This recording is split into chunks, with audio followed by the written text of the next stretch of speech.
Oh shit, this isn't a music stream, my bad.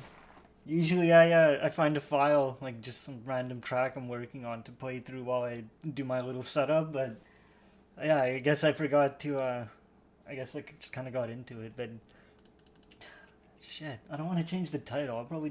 I'll do the pixel art stream. I'm just gonna work on this again.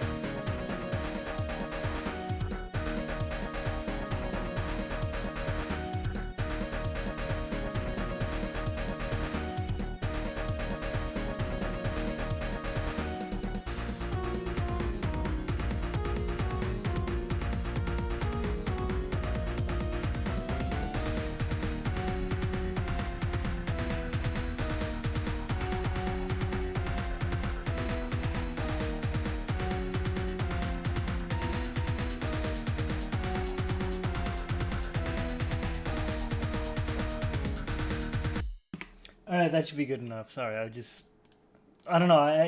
There's something about music that just captures me like that. It just captures my attention. But I'm just gonna play perfect. I'm gonna play this, and I'm gonna do a little setup, and then I'll get back to the stream. So yeah, if you're watching this in the future, just skip to like 5-10 minutes ahead. All right, like just save yourself the trouble.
Okay, let's get into this. And I should make a note. I should actually work on that track.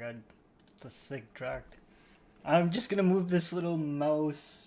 I don't know what you call it. Screencast keys. I'm just gonna move it over to the right because I noticed it's kind of cluttered off to the left there, and that chat box kind of sucks. I'm not gonna lie. It's transparent. You can barely read it. The font is really,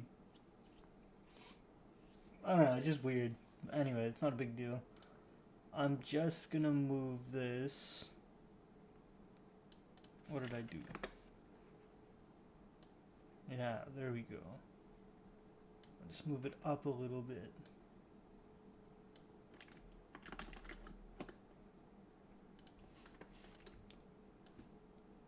Yeah, it should be good enough. Perfect. Okay, let's get started. So, first things first, I'm gonna zone out and listen to SCP stories because I don't know. I just work better when I'm not trying to explain every step and fumbling over myself. So I don't know. Just this stream's more like just sit back, listen to these stories with me, and I don't know. Let's just see how far we can get with this thing. So rather than making separate little assets that I was trying to make before, I'm gonna try and make maybe a scene. Essentially, what I'm trying to do is I'm trying to utilize all these little tutorials I've been learning. How to texture paint, how to do pixel art texture paint, and how to use the particle system. So I'll explain it as I go, but for now, let's just I don't know, let's just listen to this guy, alright? SCP-3890. Forget Me Not. We've talked about a large number of terrifying and tragic concepts throughout this series, including fears of isolation, mental degradation, and loss of memories. Those three ideas are very real fears in our world, but the SCP universe tends to amplify things by a great degree.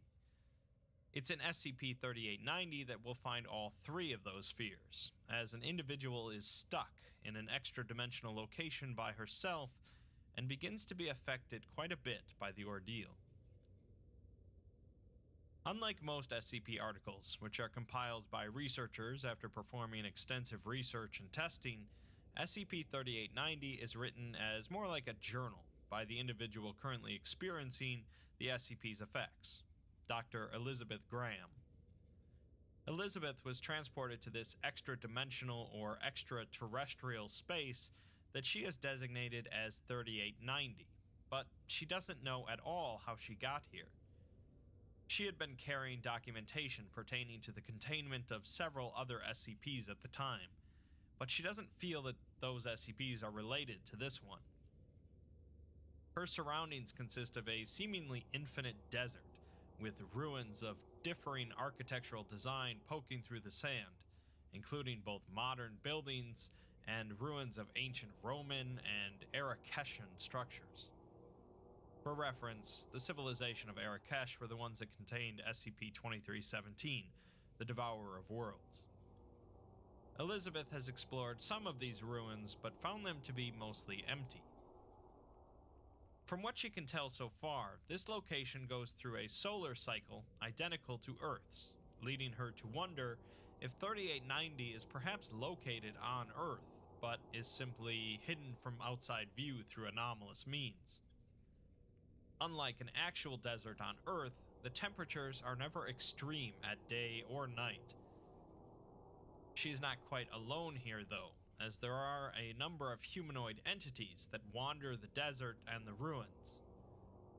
These entities haven't responded to any stimuli, and as far as Elizabeth can tell, they simply walk around without a specific destination, some even walking in circles around buildings. They are corporeal, however, and based on their appearances, she figures that they also come from a large range of locations and times, both modern and ancient.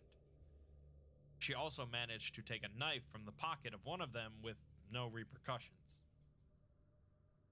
It would seem that, although she doesn't state it directly, she eventually attacked one of the entities, which didn't defend itself. She then proceeded to perform a field autopsy on the corpse, as she is a foundation. I'm just gonna skip this one. I'm pretty sure we heard it already. SCP-3966. Falling Out.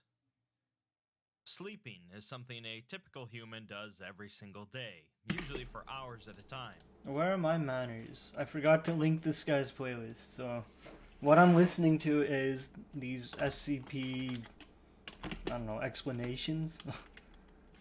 But it's from a guy called the Exploring series. I would definitely recommend taking a look at his stuff. If you want to get into this SCP stuff like I am, definitely check out this guy's channel. He does like the best job at like I don't want to waste too much time here, but I don't know. He's just how I got into the series, and I feel like he does it justice in a sense. So yeah, I was just listening to this guy. I'm gonna shut up and just keep working at this. Despite this, sleeping and dreaming is still a field of science that is constantly being researched, discovering how our body and mind works while sleeping, new ways to help people fall asleep or get more restful sleep, and the specific science behind dreams. There are a good number of SCP articles related to sleep, ranging from fanciful to simply odd, but SCP-3966 falls firmly in the unsettling category. SCP-3966 is a neuroactive polypeptide found in humans that contains no C-terminus. If you don't understand what that means, as I don't, all you really need to know is that it's an anomalous chemical found in some humans, which brought it to the Foundation's attention. It is found in the cerebrospinal fluid of a high percentage of people that died while sleeping. I hate to do this, but I'm more than sure I heard this one on stream too, so I gotta keep looking. SCP-4485.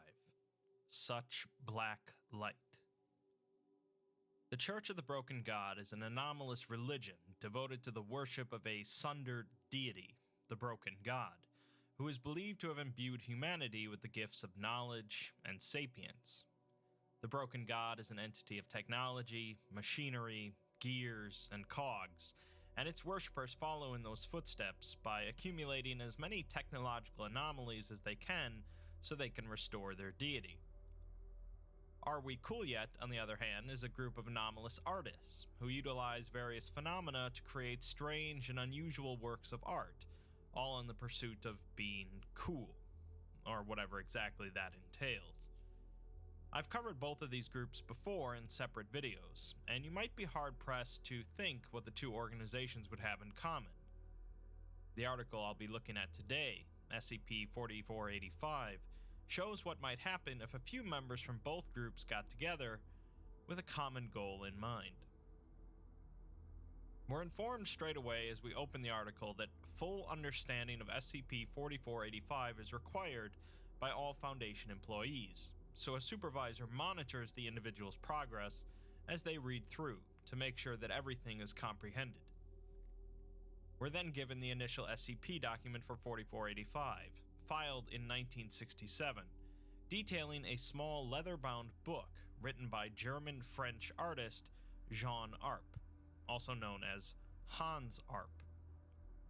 On the back of the journal is Hans's name, and within the You gotta be kidding me. I'm more than sure I've heard this one too. Let me just sit and find. Chicago You know why? Spirit. Because I didn't put it on shuffle.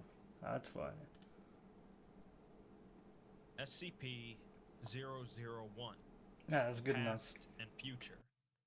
Part 1. The SCP Foundation constantly finds itself besieged from every direction by enemies and threats, both human and inhuman. These are threats to the Foundation itself, the state of normalcy on Earth, and humanity in general. Every so often, along comes a threat greater than any else for a variety of reasons. If you've been following this series, you're no stranger to a multitude of existence-ending threats and the different ways the Foundation might deal with them. As we dive into this one, another SCP-001 proposal, it's important to remember that there's no such thing as a concrete canon timeline in the SCP universe, so feel free to take this one as just a standalone story. We'll be starting things by actually looking at another SCP, SCP-2798, which is an anomalous energy field being generated by the Earth since 1971. This field was the result of a Foundation project first initiated in 1954 for the purpose of containing SCP-001. In this effort, it has been partially successful in improving the effects of 001, but since 2005, the field has been diminishing and is expected to fail entirely in the near future. SCP-2798 does cause a number of harmful side effects to significant numbers of people, but the Foundation has deemed these to be less harmful overall than failing to contain 001. The Foundation believes that 2798 works to contain 001 by causing it to perceive Earth as a singular living entity. This would affect the intentions of 001 and reduce the focus of its actions, although from a scientific perspective, the Foundation has no idea how that works. SCP-001 was first discovered in 1953, after which the Foundation set out to immediately contain it, utilizing several anomalies as part of Project Serapis. These anomalies include SCP-158, a device capable of essentially removing a person's soul from their body, SCP-447, a green sphere that causes highly redacted effects to dead bodies, SCP-310, a candle that causes any flammable object to come into contact with its flame to burn regardless of attempts to stop it, and SCP-1714, a mathematical proof that attempts to create a mathematical framework for the analysis of reality-altering anomalies. These are obviously a rather diverse selection of anomalies, but all of them were used in the creation or manipulation of a compound designated Z21 Violet. The souls taken by SCP-158 to form the precursor chemicals for the compound were originally taken from cattle, but these proved ineffective, so the Foundation made an agreement with some partners within the UK government to find sources from the aftermath of several military engagements in British Kenya. SCP-2570, an anomaly that produces an extremely corrosive substance, was utilized to dig a borehole into the Earth's upper mantle off the coast of Mozambique. Approximately 1,400 cubic kilometers of compound Z21 Violet were then injected into the upper mantle, which then spread across the entire planet, creating the energy field. As mentioned, this worked to contain SCP-001, which we still haven't learned about, but it also has caused a number of other side effects. The Foundation has been working to alleviate these effects, although they're working more on extending the duration of the energy field due to the threat of 001. One effect has been labeled as Transcendent Identity Disorder, a mental disorder discovered by the Foundation in the early 60s that is indistinguishable from dissociative identity disorder as far as medical professionals outside of the Foundation are concerned. It, however, is a condition in which an individual periodically shares memories, experiences, thoughts, and sensory input generated by another individual, who is unaware of these effects. This condition pops up among populations based on fluctuations in the intensity of the energy field, with an average incident rate of around 0.03% among the world's population, most of them within 500 kilometers of the borehole. They are treated by mainstream psychiatry in the same manner as dissociative identity disorder, and no known treatment exists. Another effect, more global than the last, is an overall erosion in the world population's willingness to participate in large-scale, coordinated action. So far, this effect is only noticeable on the level of the nation-state model, in which voter turnout rates, instability indicators, proportional share of representation in reactionary political parties in world legislatures, and occurrences of violence directed at the state have all been affected based on the intensity of the energy field. Temporary increases in the power of the field are believed to have influenced the outcomes of several parliamentary elections and has seemed to permanently affect political landscapes worldwide since the early 2010s. A third effect is the propagation of anomalous energy fields in other celestial bodies, specifically the Moon, Mars, Saturn, and a comet in orbit around Pluto. The field around the Moon was first discovered in 1979, but eventually deteriorated and disappeared entirely in 2005. The Foundation has no idea how these fields manifested, but they are much weaker than 2798, and thus do not have the same effect on 001. They do, however, suspect that there is a connection between the decay of the field on the Moon and the sudden deterioration of SCP-2798. These effects have generated a number of public informational risks, both due to 2798's omnipresent nature and its poorly understood effects on mass consciousness. We're given a few documents that are believed to be attributable to the effects of the energy field, and were suppressed by the Foundation. The first is a news article about a man in Ontario, Canada, that was detained after digging a 10-foot deep hole in a vacant lot in his neighborhood. Witnesses described him as digging a hole at a frantic pace with a spade in the late evening, and that he refused to acknowledge any attempts at communication, and that he was highly agitated. Police were summoned when he started a portable auger drill that he had taken down into the hole with him, and emergency responders were later called to cordon off the area after an unknown chemical substance was found in the hole. The man has been remanded for a psychiatric evaluation, and the Foundation notes that this event occurred at the same time as heightened measurable energy levels 70 kilometers above Ontario. The second document is a Model Train Society newsletter from 1978, distributed across the Midwestern US. The newsletter notes that miles under our feet, everything we have ever known has been taught that life is a curse, and that 8,000 souls have been melted down to create an obscenity that we cling to until vengeance comes. Most of the letter contains other information related to model trains, but there is a congratulations for Jim Lucas, who's retiring after 30 years at the bottling plant and will be lucky enough to die before the end comes. The newsletter ends by saying that a rotting corpse will attract living predators, and asks if it's better to putrefy for 100 generations than to die screaming once. The third document is an anonymous flyer that was distributed in Pakistan in 1968. The flyer reads, "Attention, all are one people. Tomb at the center of the earth. Open the gates if mercy is upon you. All are one, and I have scratched at the coffin until our nails came off. It sees me. Open the gates." The fourth and final document is an exchange between two members on an internet dating site. The first user, Gia51513, asks the other for their age, sex, and location. The other individual, their name redacted, responds, but then Gia says that they were Keone, and that they were ripped apart and buried alive. They were beautiful and are everywhere now. The other individual says that that's a little weird, but Gia asks them if they want to have intercourse and calls them by their name, despite the other user not providing their actual name. Gia says that it's okay, they used to like doing that, but they're everywhere now. The other individual tries to close the window, but finds themselves unable to do so.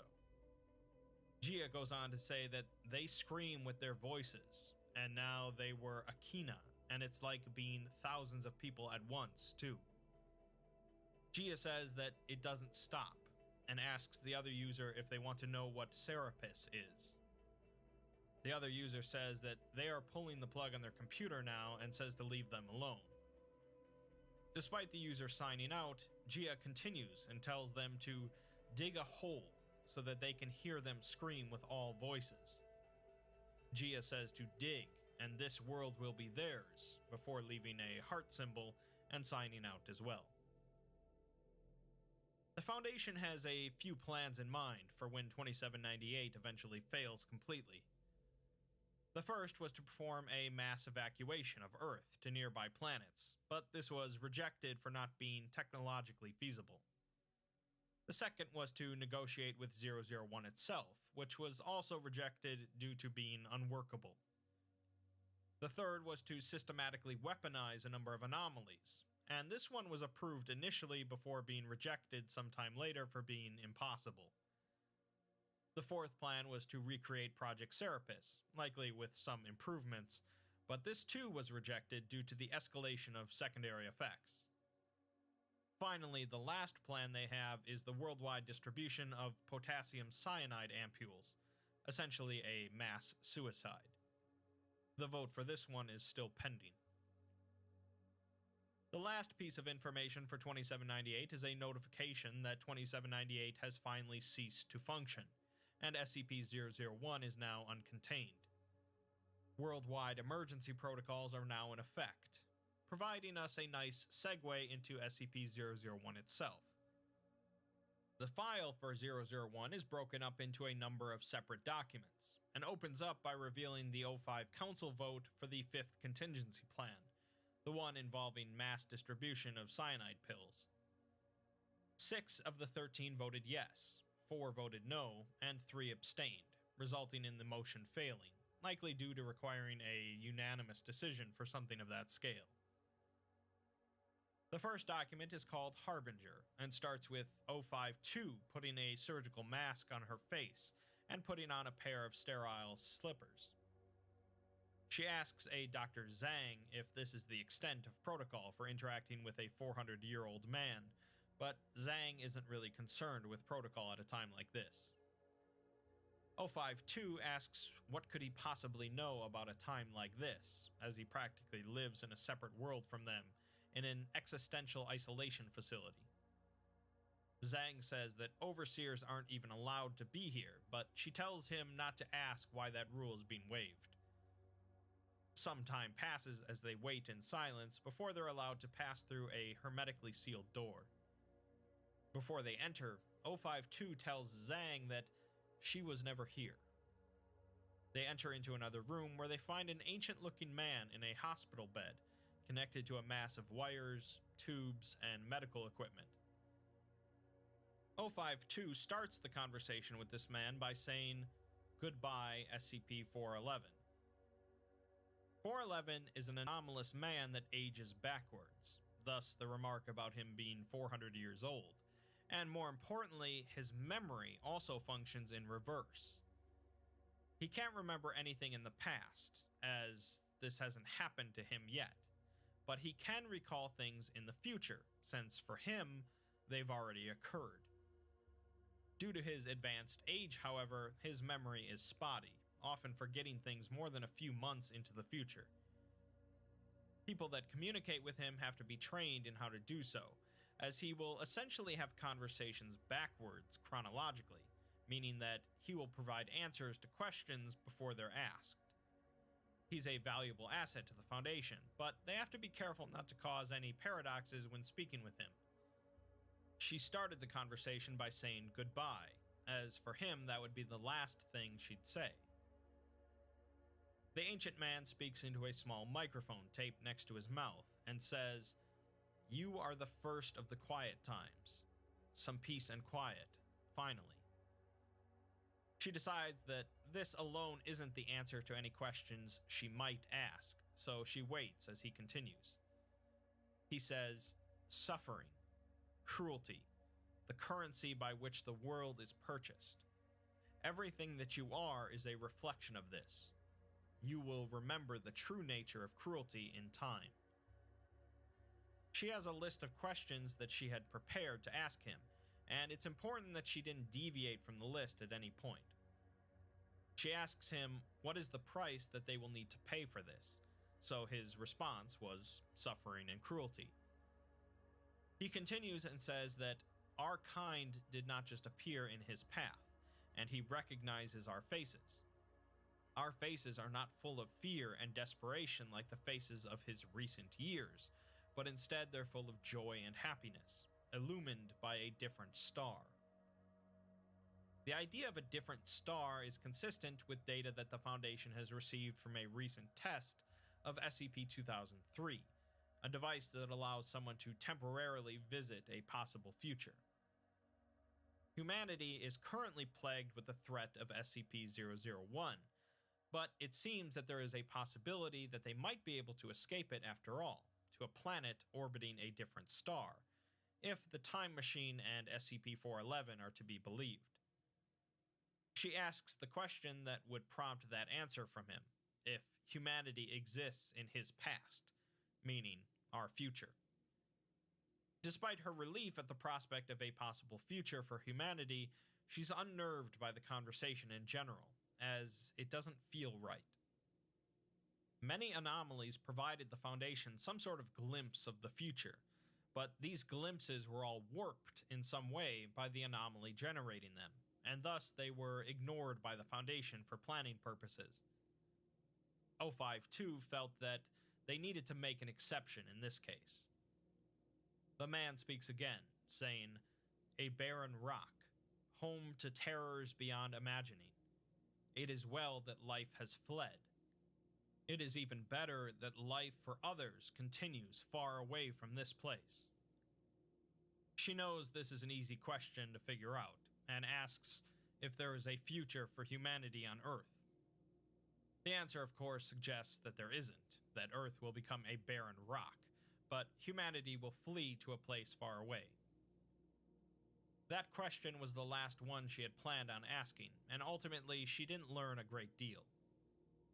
She waits a moment longer to see if he'll say anything else, hoping for some more info, as she plans on bringing forth an argument to the O5 Council the next day. The man speaks again, saying, "The planet of hands. This is what we are to speak of. I am from there, you know. As are you, child. You shall know more of it in time. I am glad to be here now instead." 052 doesn't know what to make of this and just sighs, remarking that he must be going senile, which isn't surprising. She briefly ponders if she should reevaluate his other answers, but decides against it, as she believes in the chance of humanity's future. The man then greets her and says, unlike him, she'll be home soon. She greets him as well, and then turns and leaves. Next, we're given an actual document for SCP-001, so that we can finally learn what exactly it is that's threatening the planet. We're informed that SCP-001 is a sapient entity or group of entities capable of initiating and exerting control over anomalous phenomena. They are hostile and are believed to be motivated by a desire to cause profound distress and suffering to humanity. This includes undermining large-scale human institutions and eroding belief in a rational consensus reality. Existence of anomalous activity on Earth dates back to the beginnings of recorded history, but shortly after the formal establishment of the Foundation, this activity increased sharply. Early statistical models suggested something coordinated behind a significant amount of anomalies, which was eventually confirmed in 1953. The Foundation then received actual communication from SCP-001 in early 1954, although records of this communication are limited to Level 5 clearance. After receiving this communication, Project Serapis was initiated, aka SCP-2798, which helped to curb the effects of SCP-001 on Earth. Less new anomalies popped up during those years, and notably less anomalies of a high-impact nature. Project Serapis eventually failed, however, as we know, and 001 resumed the full force of its effects in November of 2016. Newly documented anomalies started cropping up, as well as the disappearance and reappearance of contained anomalies, now appearing in far more dangerous forms. The Foundation still has no idea what SCP-001 is, other than the facts that they are alive, occupy a plane of existence similar or identical to our own, display a form of intelligence similar to us, and possess an intimate understanding of human psychology. They also don't know why they're messing with us, or really how to stop it. We're then provided a list of situational updates from November of 2016, as SCP-001 resumes its full effects on Earth. The Foundation is clearly scrambling, as anomalies across the globe are going haywire. Stars start blinking out of the sky, a group of Bigfoot, SCP-1000, attack a city in Oregon and take it over, Foundation facilities become overrun and lost, and overall the Foundation barely contains the whole situation. What follows is a long list of anomalies that the Foundation has documented having been changed by SCP-001 in some way.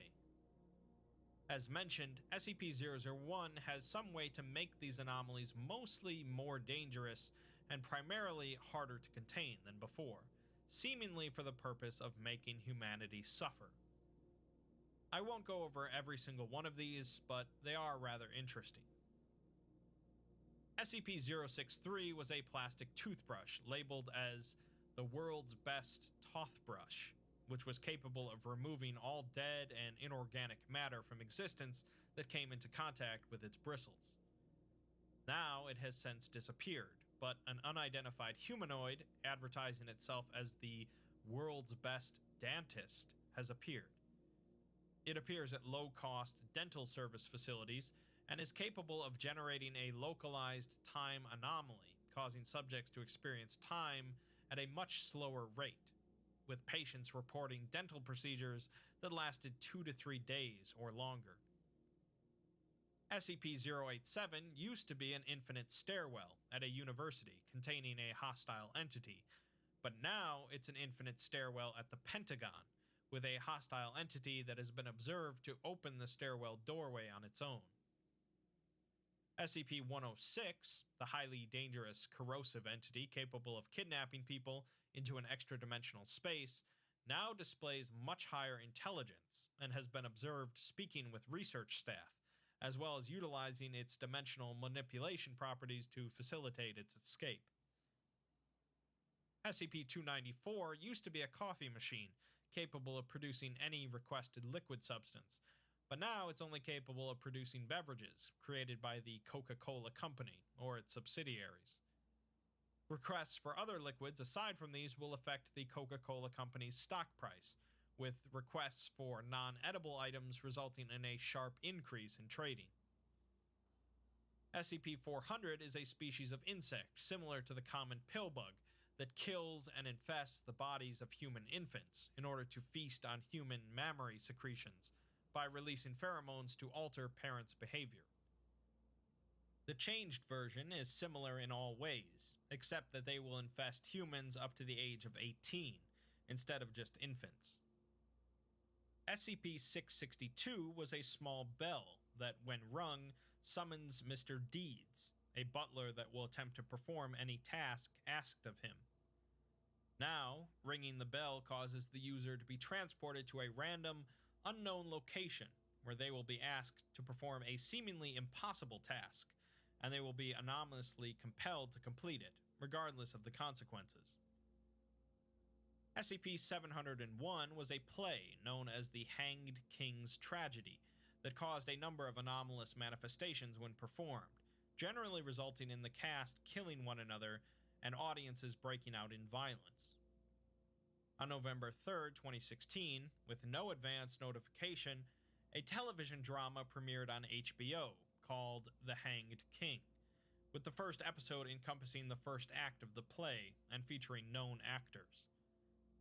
No anomalous phenomena have been observed in connection with the program otherwise, although the following day, the New York Times reported that the show had been renewed for 5 seasons.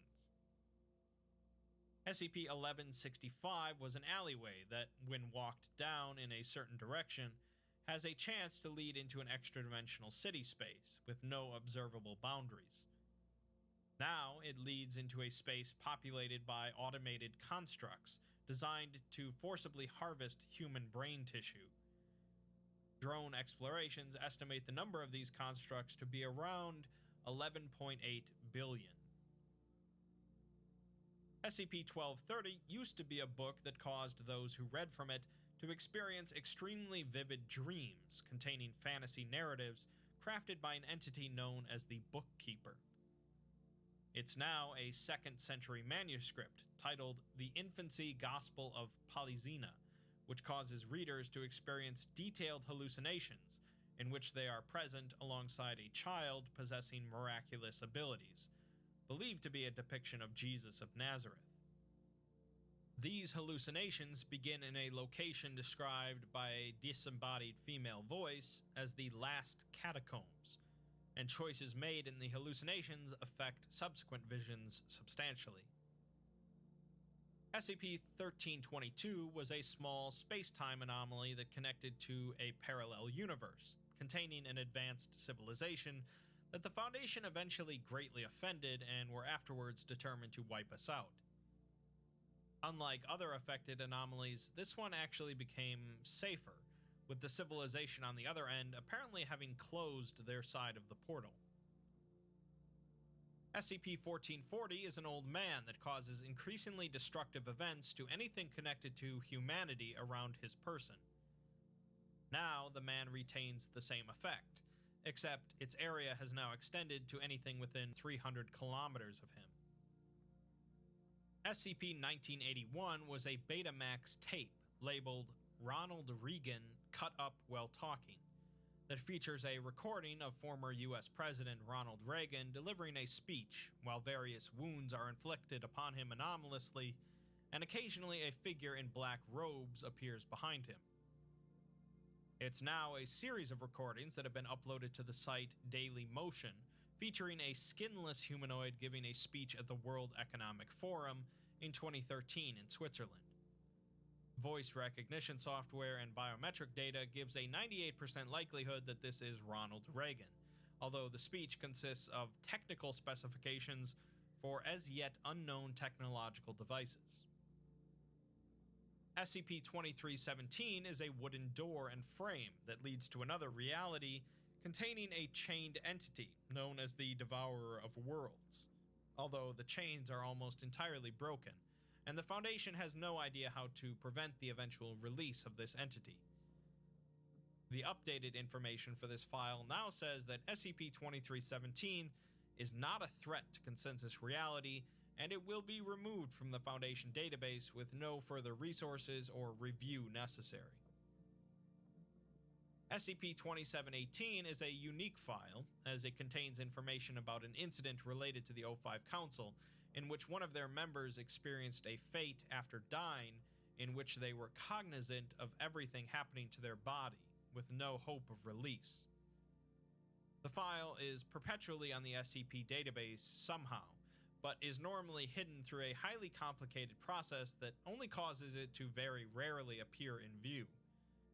This is done on purpose due to the extreme danger of the cognitohazards present.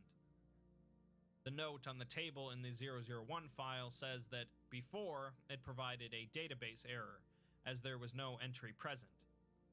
Now it provides a database error, as there is an entry present. Finally, SCP-2845 is a deer entity originating from Saturn that is capable of transmuting and reconstructing matter at will.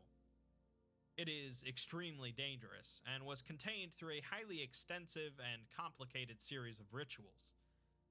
Now, all contact with the site containing it has been lost, and no means of travel to or observation of the site are currently possible, with the status of the deer currently unknown. That was just a small sampling of the overall list of the changes among anomalies, and there's likely many more that aren't documented. But the bottom line is that this is a pretty big threat.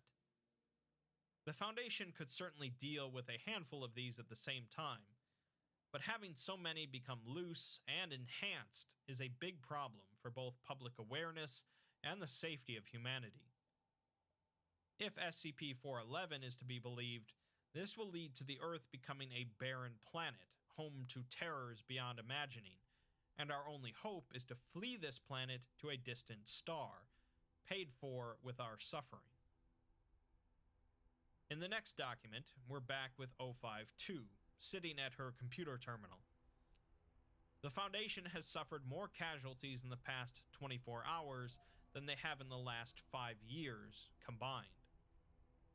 Despite this, she's maintaining her resolve and her belief that there is a way out of this.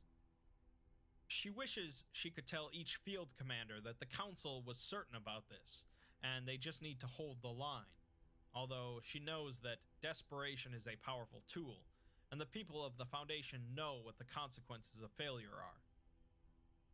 She then receives a video call from O53, and it seems that things did not go well in the recent Council vote, with the Council tearing itself apart. She taunts O53, asking her if losing the vote still makes her mad, but O53 just says that she's scared.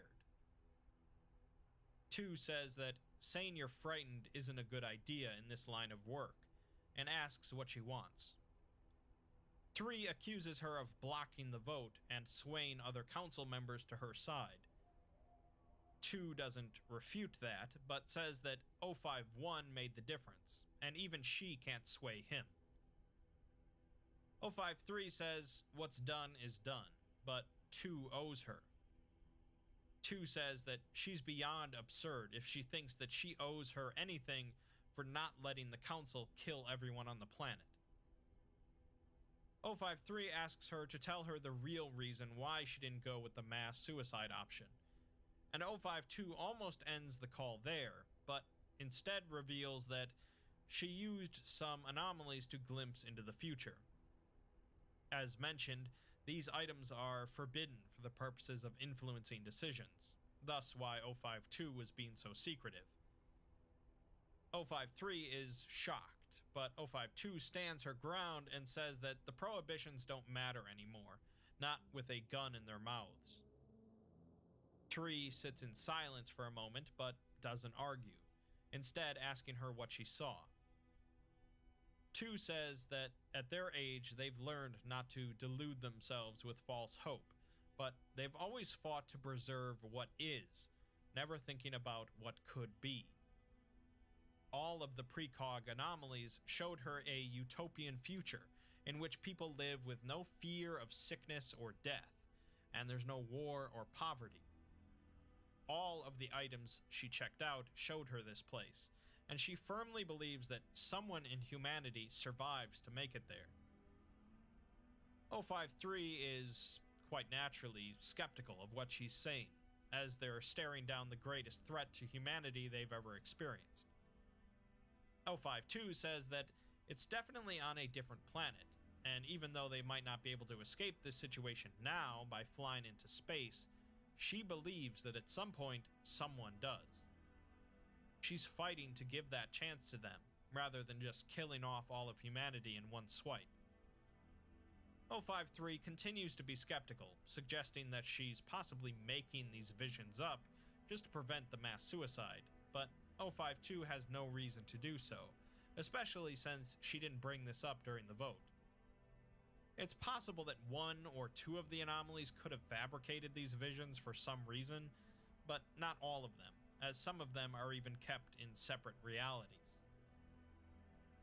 053 mentions that they've already had 2 activations of SCP-089 in the last 2 days. 089 is a talking statue that can cause devastating disasters or mass genocides unless a mother willingly burns their infant child inside of the statue. These events don't happen often, and of course it's an incredibly terrible thing when the statue does activate and demand a sacrifice, so for 2 of these events to occur in 2 days, it's a heavy toll, and a warning sign of things to come. 052 says that she'd rather not know about things like that, but nothing they have to do now is any different than what they've had to do before. It's just harder. The Foundation has always tried to preserve some sort of future, and now they have proof, so they can't stop. 053 still isn't fully convinced, but hopes that 2 knows what she's doing. 2 asks her to help hold things together until they can't do it anymore, so that whoever is fated to escape from here can do their duty. 053 wearily nods and ends the call, leaving 052 to sit there and hope that she knows what she's doing as well. As is so often the case, the Foundation is staring down the barrel of humanity's extinction, and they're not quite sure what to do about it. Some of them have hope that they'll escape this nightmare and make for greener pastures, but that goal seems so far away at the moment. In the meantime, they have to deal with an intelligent, anomalous enemy, hell-bent on making Earth ground zero for an apocalypse by supercharging every anomaly in existence. Who exactly is this enemy? Why do they care so much about destroying humanity? And how exactly will humans make their way to a utopia on another planet? These questions will have to wait to be answered in Part 2. Like hell we got away, and I'm gonna play part 2 right now. SCP-001 Past and Future Part 2. The world is on the brink of collapse as the SCP Foundation struggles to deal with a hostile entity or group of entities that are capable of altering the properties of anomalies for the purpose of making humanity suffer. Things that were once relatively safe are now loose in the wild and dangerous, and things that were once dangerous are now far more so. Normalcy is a bygone dream at this point, and the Foundation's O5 Council nearly voted to give everyone in the world cyanide pills so that they could go quickly rather than continue to suffer. One of them, however, O5-2, secretly visited a number of anomalies capable of viewing the future, and saw that at least some part of humanity managed to flee to another planet where they create a utopian society. She has no idea how this will be possible or when, but she's working to keep humanity around as long as possible to see it happen. With all that in mind, let's continue the story. It seems that O5-2 decided to tell the rest of the Council what she had done, and the fact that she believes that humanity will find refuge on another planet. It's just up to them to get there. The Council, of course, had already considered fleeing the planet when this whole thing first started, but ruled it out as being technologically impossible. Now, it seems, though, that perhaps they're reconsidering it. O5-7 receives an email from the head of Project Heimdall, a Foundation project designed to research potential means by which extraterrestrials might attempt to conquer Earth, and develop countermeasures for these situations.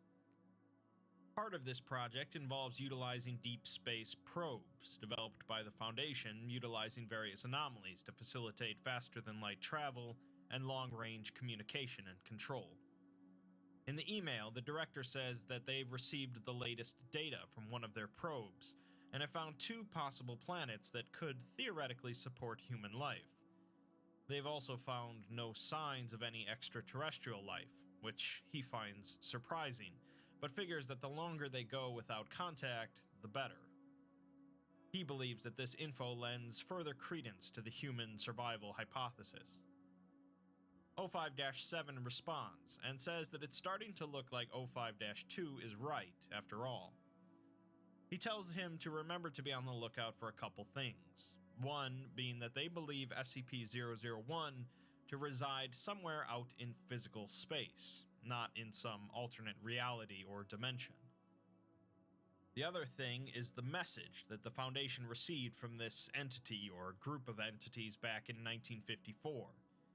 When the 001 file mentioned it, it was heavily classified, but O5-7 is going to share its contents. He says that they are very familiar with the Foundation, enough to know that O5-7 himself was a movie buff. They also gave him directions to a place in the desert that he could drive to in a few hours, so they knew where he lived as well. O5-7 drove out to the spot with a team and found a movie theater in a washed-out gully in the middle of nowhere. More than that, it was the movie theater he had gone to as a child. He left the team outside and went in. He says that it was cold inside, air-conditioned, and as he sat down, the lights dimmed and a movie started to play.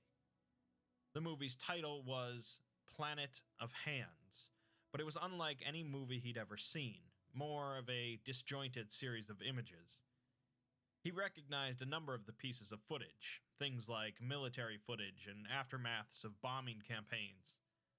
Some of the things he saw he didn't even realize there was footage of, and aside from the war footage, there were scenes of mass starvations, volcanic eruptions, and other massacres.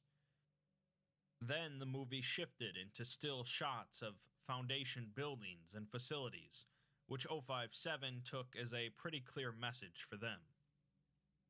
In the next instant, though, he was no longer in the theater. He was still in his seat, but everything around him had changed and become far more vibrant and oversaturated. People, objects, and places were swirling around him, all depicting unspeakable acts from throughout thousands of years of human history. None of the things he saw stayed still for more than a few seconds, except for a scene of a man in a resplendent robe impaling different people onto a sharpened stake and acting like it was the most natural thing in the world. 057 can't say how long this vision went on for, but at some point he covered his eyes and waited for it to stop. When he finally looked back up, the theater was back and was still playing the film. He saw himself on the screen, looking obscenely happy, happier than he's ever been in his life. He says that this image has stayed with him more than anything else he saw.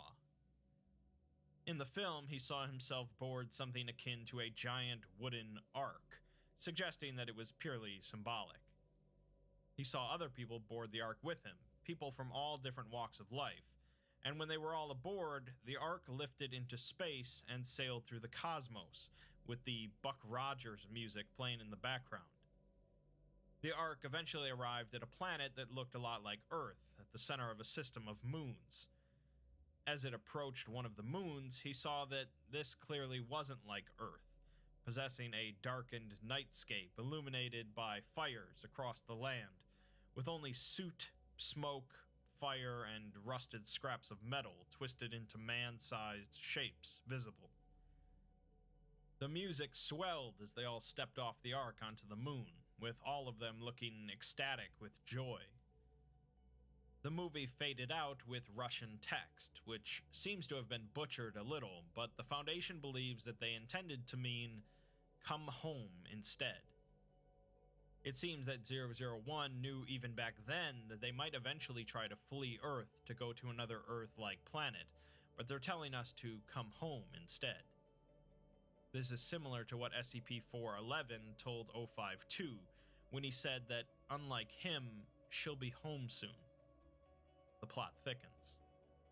The next document concerns SCP-990, so let me briefly explain it. 990 is a human male that appears to Foundation personnel through dreams, and exclusively through dreams, with the Foundation yet to find him in the real world. They have also yet to find any evidence of him appearing to non-Foundation personnel. In these dreams, SCP-990 typically informs the Foundation personnel of some sort of impending incident or disaster, after which the Foundation can then act to prevent them. The Foundation isn't sure if this entity is causing these incidents or merely warning about them, but the fact that he has knowledge of the future makes him potentially very useful. A doctor has a dream in the midst of this whole debacle in which they are visited by SCP-990. The man tells them that he is going to show them some things, and the doctor is apprehensive, wondering what sort of burned-out ruins they'll be shown. They panic, just wanting to wake up and get away from this dream, but cannot. 990 shakes his head at the doctor and says that he's going to guide them, but he needs something first, and points to the doctor's left hand. The doctor figures that this is just a dream and holds out their hand. 990 nods and pulls out a sharp object from their coat, more akin to a blade from a lawnmower than a knife, and slices through the doctor's wrist. The doctor feels the pain from the injury, but no blood is visible and the hand doesn't fall off. 990 looks at them sympathetically and says that they can move their hand, it's fine, but now they're out of reach of 001 and they can talk. The doctor's hand is numb, but they can move it, and the feeling of panic from earlier is gone. 990 looks at them, and he now seems to be wearing the doctor's face, with the doctor feeling that they are someone else now. 990 says that he can give 3 revelations before 001 finds him again. Suddenly, they're outside at night, with 9 different moons in the sky, and the doctor is now in a child's body. 990 holds up one finger and says, "You are not in your proper place," although he ignores the doctor's questions about whether he means them personally, or the Foundation, or mankind in general. 990 holds up a second finger and says that 052 is absolutely correct, but also disastrously wrong. A third finger, and 990 leans in close, saying that this is the trickiest one. 990 asks the Doctor to commit this one to memory above all others. He says that the primary mover behind what you know as SCP-001, above all other things, is love. The Doctor then woke up at their workstation. Well, a few very interesting things from that dream. There is definitely an odd connection with Hands, which just brings more questions about what exactly the planet of Hands is. 052 is correct, but also incorrect, and somebody is not in their proper place, although we can surmise that this likely refers to humanity, if the message of come home is to be believed. As for 001 being motivated primarily by love, that's definitely an eyebrow raiser, considering how much terribleness they're causing on Earth. The next file is related to SCP-2272, a phenomenon affecting a minor league baseball team in Florida, in which a player appears during games that doesn't actually exist. All attendees of these games share a visual hallucination of a figure known as Ellis Canastota playing in the game, which also affects recordings and statistics of the games.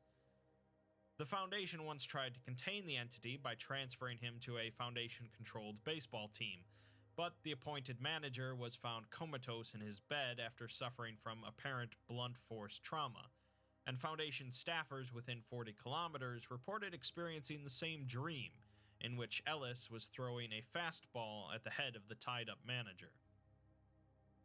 The document informs us that on November 7th at 4:30 a.m., the Major League Baseball organization announced that Ellis Canastota had been assigned to the Cincinnati Reds franchise.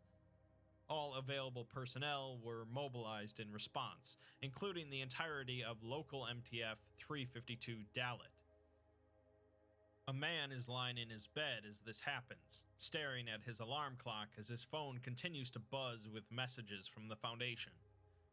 Much like the Broken Masquerade, the Foundation was disseminating a lot of classified info to the majority of personnel to keep them better informed about what exactly was happening. The man was not exactly pleased about that, as he preferred to be blissfully unaware of things like the Council considering distributing cyanide pills to everyone.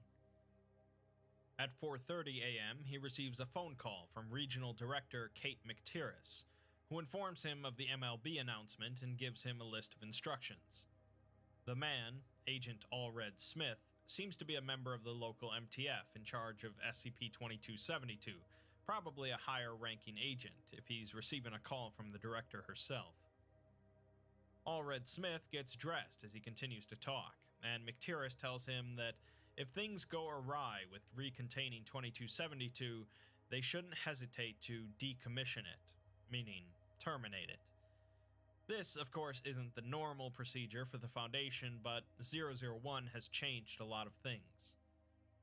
At 5:21 a.m., the MLB posted a notice online that at noon a game would be played between the Cincinnati Reds and the St. Louis Cardinals in Cincinnati. Ellis Canastota is listed as the starting pitcher for the Reds. Agent Allred Smith is cruising towards Cincinnati in a mobile command center, along with several other personnel. A doctor complains about the fact that they're playing a game today when the World Series just ended, and the fact that they managed to sell over 17,000 tickets for the game before the Foundation shut it down. Perhaps in another time, the Foundation would be able to shut down the entire game and contain the situation that way, but as understaffed and overworked as they are, the best they can do is monitor it and hope nothing goes wrong. The MTF is assigned to replace the security personnel at the stadium, as well as the concession staff. The MTF arrives at the stadium at 11:47 and managed to replace 78% of the stadium personnel before opening the doors to spectators. There is a hiccup as the game is about to start, however, since none of the players on either team were even made aware of the game. It seems that Ellis Canastota is listed as starting at every position for both teams. As the game begins, every player that walks onto the field has the exact same appearance, each wearing an identical uniform with the name Canastota embroidered on it. aerial surveillance equipment shows that no one is actually on the field except for the umpires. The doctor immediately assigns the team's narrative officers to put out disinformation and social media posts, marking this as a publicity stunt. All of the concession vendors have been stocked up with Class C amnestics to wipe people's memories when an order is given, and the stadium is being monitored by an AI to screen for any anomalous communications. Agent Allred Smith is sent into the stadium seating with a long black case, to be opened upon the doctor's signal. Thanks to the MTF's efforts, the spectators at the stadium were under the impression that they were watching a non-anomalous baseball game until 2:52 p.m. during the middle of the game's 7th inning. At that time, an individual walked onto the field that matched all biometric data for a player that had died in 2012. The player was given a microphone, presumably for the traditional singing of "Take Me Out to the Ball Game," and spectators were heard to be audibly uncomfortable as the player's identity became apparent. Allred Smith recognized the player as well, and asked the doctor in his earpiece if he has authorization. The doctor yells at him that he does not until she says he does, as since his equipment is set up, he'll only need a few seconds to react when she gives the word. The deceased player begins speaking, saying that much as it is in this place, in their perfect society, sport is a sacred pastime. He goes on to say that they'll understand more after they have truly spoken, and this is a fine place for them to speak plainly. The crowd is silent and perfectly still during this. The player mentions a story that they've heard of a man asking his friend that has returned from the grave if there is baseball in heaven. He says, referring to the audience as his brothers and sisters, that there is baseball in heaven, and then laughs in a high-pitched, screeching tone. He then says that today they can all see together that there is baseball in hell as well. The house organ begins to play as he stops speaking and raises his cap as he fades away. Communications onto social media and personal messages from audience members increased dramatically after the event, necessitating elevated containment protocols. At 2:59 p.m., the doctor authorized both the mass deployment of amnestics and the decommissioning of SCP-2272. A small prop plane swooped down close to the stadium and distributed a cloud of smoke containing the amnestics, while Allred Smith put on his gas mask and lined up his shot. The equipment he was using wasn't a gun, but rather a complicated camera linked to a satellite. It seems that the decommissioning required SCP-2272 to be both observed and unobserved at the same time, which will render it unstable, although Allred Smith really has no idea how it works. He activates the equipment as the cloud of red smoke descends onto him.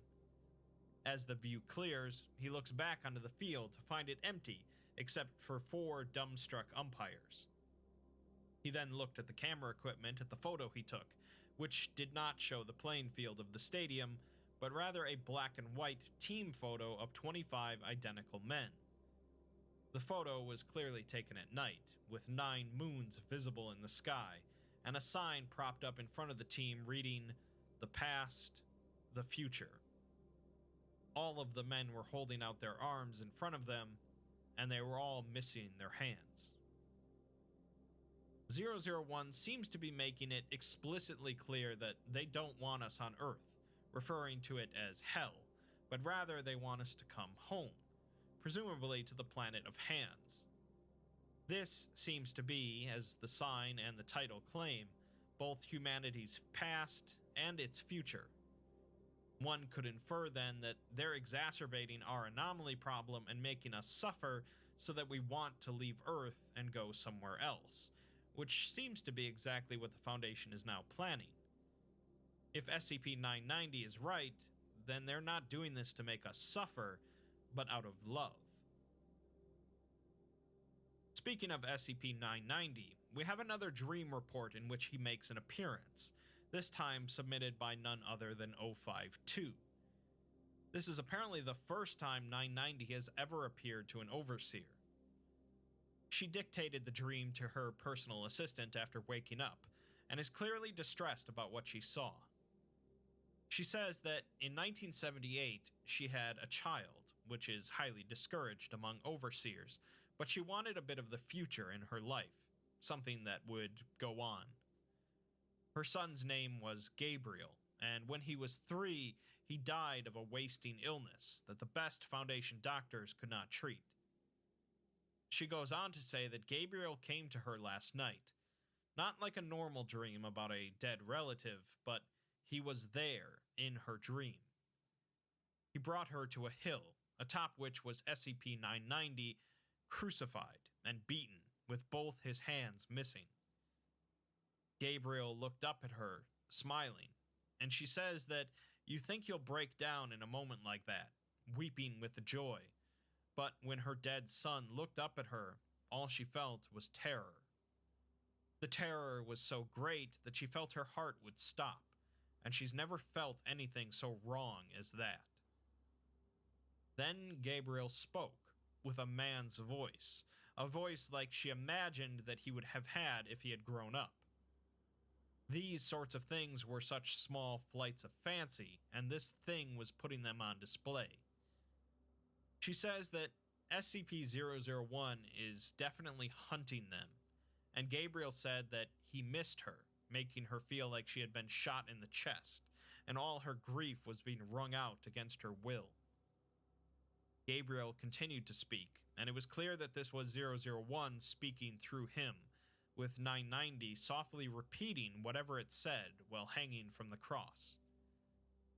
The entity said that humanity is tempted to think of them as our fathers or gods, but really they are our children. Not actually, as they came before us, but they love us like a child loves its parent. It says that 052 knows of what they speak of, as she has seen the utopian city that is really the past and present, the city of these entities. It says that this world is everything that humanity is capable of, and they live their days in paradise. Suffering and dying so that your children will see better days is what every parent should strive for, so that maybe they won't have to die like you will. These entities do not hurt or suffer because 052 and others like her have brought them here, making them the perfect children of the perfect parents. It goes on to say that every child thinks that they are glad that they will live to bury their parents, that they suffered on their behalf. For many, many years, these entities felt shame at these thoughts, but in their latest stages of perfection, they now understand that this is the natural order of things. 052 says that the most horrifying experience of her life was being raped by a stranger in an alley, until she had her dead son explain our proper place in the cosmos. The entity went on, saying that parents sacrifice for their children. That's as it should be. And many, many years ago, humanity left this perfect world. The entities didn't figure out how until several centuries later, but we somehow managed to transmit ourselves far beyond their reach. The entity says that our science is woefully inadequate, since our knowledge was stolen from them, and so they whittled it down until we became convinced that we merely evolved from this planet spontaneously. We fled that planet on purpose, so making us forget the reason why was an important step in convincing us to come home later on. It says that our society, even so far removed from their utopia, is on the path to becoming just like it, thanks to how much we stab each other in the back. A system can be made perfect and free of corruption, but it must be done with the knowledge of suffering, and the knowledge that others are suffering on our behalf. The entities don't know why that is, it just is. It says that we left the planet of hands many thousands of years ago, and it has sat empty since then as a gap in their perfection, waiting for the joyous return of their prodigal mothers and fathers. The entities have limits though, which is why they can't simply come here directly and take us back. If they could, the entity says that they would take us all in their homes and have glorious feasts in our honor.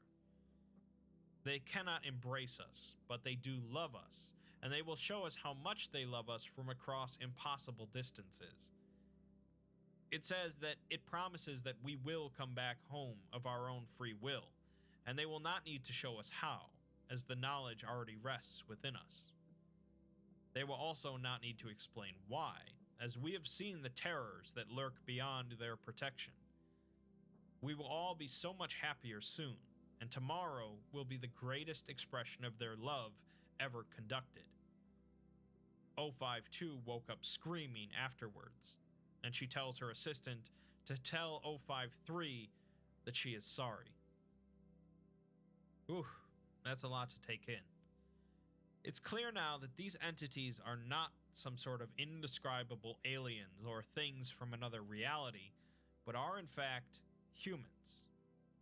This group of humans from this faraway planet came to the realization that a perfect system can be created, but only through suffering. Specifically, the suffering of some on behalf of others. Not even these super advanced humans are sure why that is, but they've accepted it. This explains all their talk of parents having to suffer to provide a greater life to their children. They came before us, so they're not actually our children in any biological sense, but they treat us as parents because we suffer so that they can have their utopia. Their utopian planet is surrounded by 9 moons, each one home to an entire population of humans that are there specifically to suffer. The one we came from, apparently the planet of Hands, is now vacant because we somehow managed to flee to Earth. The entity says that we did so because some of us understood the more forbidden aspects of space and time. Why these are forbidden is unknown, but this is why they can't just come over and grab us, because they are forbidden to travel great distances so quickly. Instead, they've resorted to more subtle ways to convince us to come home. Putting 2 and 2 together, it seems clear now that 052 was quite wrong about the precog anomalies that she visited. She said that there was no way that all of them could be faulty in showing an incorrect future. The problem is, of course, that they're dealing with a group that can alter anomalies in any way they wish, including showing us an optimistic future that we'll never actually get to experience.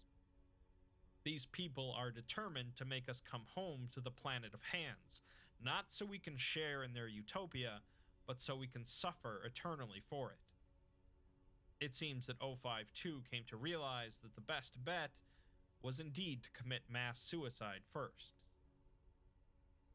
In the next document, 052 sends a message to 051, saying that seeing things on the public news before being briefed about them by staff is doing a number on them. They say that it's over now. 2 is dead and left a note behind, and there's no protocols for something like this. SCP-001 put on a performance to explain things to the world, as they tend to do, as we saw from the film earlier. The rest of the document takes the form of a script for a play titled The Man at the Threshold. The play begins at 9:43 a.m. in Egypt, as the Egyptian military mobilizes in response to a mass gathering in front of the Great Sphinx. At 9:47, a spontaneous, powerful sandstorm encircles the area within 100 kilometers of the Sphinx, and 4 humanoids, Semitic in appearance and clothed in white cloth and sandals, appear spontaneously at the scene.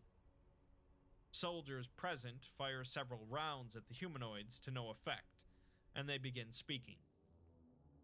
The names of the 4 are listed as Proteus, Melita, Aegis, and Monashir. Proteus begins by saying that he is scared, and Melita responds by saying that they're all scared, as this is the day that their cohort has been preparing for their entire lives. Proteus says that 3 of them will be chosen, and ponders if they've made enough of their time here, and if it will comfort them if they are cast outside. Aegis says to look at the things they've done together, mapping an unknown star system, wrote a song that made them heroes of the summer convocation, scaled the shadow pass of the mountain of ice. He says that if he was cast out today, it was all worth it. Proteus simply responds that he hopes to be as brave as him when he enters the chamber. Monashir says that all accept what they are given in the threshold, and Melita and Agus both say, how could it be otherwise? At 10:17, the sandstorm briefly intensifies before subsiding, after which the humanoids have vanished, along with the Great Sphinx. In its place is a holographic projection in the appearance of the Sphinx, and numerous photographs and videos are taken of it. The second scene of the play begins at 11:43 a.m. in Cairo, Egypt, as darkness falls across the city. 9 moons are visible in the sky, and riots begin almost immediately as messages are broadcast over PA systems attached to several mosques, announcing that the end times have begun. Images of the 4 humanoids are projected onto the side of a government building in the city, and audio accompanies the images. An unknown figure listed only as the Man speaks first, asking if this set of 4, born 35 years ago, are ready to enter. They say that they are, so the Man asks them if they can see how even those cast into exile may have a taste of their beautiful world, and how those who remain behind have shared the shadow of death with those that leave. They say that they do, so the Man continues and says that this is the threshold, the place where human society is made. It's here that the perfect and sacred salvation of the few is earned by the fate of the many. It is they who will make the ultimate sacrifice and who deserve the love and honor of the few. He asks them if they choose to pass the threshold of their own volition, to which they all say that they do, although Proteus has been hesitant each time. Melita steps forward first, and is told that she will dwell on the planet of eyes, to which she hesitantly accepts her duty. Agus will be taken to the planet of skin, and although he accepts, he looks close to fainting. Monashir is told that she will remain behind, and that she should remember the great love of her departed sisters and brothers. She says that she shall, and begins to weep. Finally, Proteus steps forward, trembling, and is told that he is to come to the planet of hands. At this point, daylight returns to the city square, where 10,000 people have gathered to view this. Several thousand of these people immediately lose their vision, and several hundred others appear to be instantaneously flayed alive through unknown means. All other people present no longer possess hands, instead having completely healed stumps. The Foundation attempts to stop coverage of the event, but news footage immediately leaks. 0512 says that every nation on Earth has put their militaries on high alert, and a few conflicts have already broken out. Churches, mosques, and synagogues are overflowing, with religious individuals convinced that judgment is at hand, while everyone else just assumes that the world is about to come to an end. Murder-suicides are starting to occur, but not as many as the Foundation thought, since SCP-001 has made it clear that people have options. The second act of the play begins in China, as reports emerge of the embalmed corpse of Mao Zedong emerging from its mausoleum. A projection of the Proteus individual appears alongside it, with Mao now functioning as the Man as the dialogue continues. The Man tells Proteus that there's no point in lingering, since they all have their appointed places. Proteus argues that there's no sense in it, since their utopian world is immense, and surely there's no need for anyone to live in exile. The Man simply responds that problems of the far future become the problems of tomorrow for a race that doesn't die. Proteus continues to argue, saying that there's no need for anyone to give birth if the only purpose of creation of life is for it to suffer. The Man says that he has had this duty for a very long time, and these are not new questions, nor are his answers new. If the act of creation is taken away from humans, their minds turn dark and destructive. Proteus asks about the suffering and cruelty for those that live on the 9 wounds, to which the man says that there is suffering there, as it must be so, and they must know of it, since human enterprise needs vast inputs of suffering. The suffering binds them together, as the knowledge that there are others that cannot have what they have affects them. It was this discovery that paved the way to something called Heaven's Gate. He goes on to say that there is no cruelty on those moons, as they do not do these things because they wish to cause pain. They do these things to give beauty and truth without end to those that are chosen. He says that if even one person may taste of the infinite good, is it not worth any amount of finite suffering? But Proteus simply asks why he must pay the price.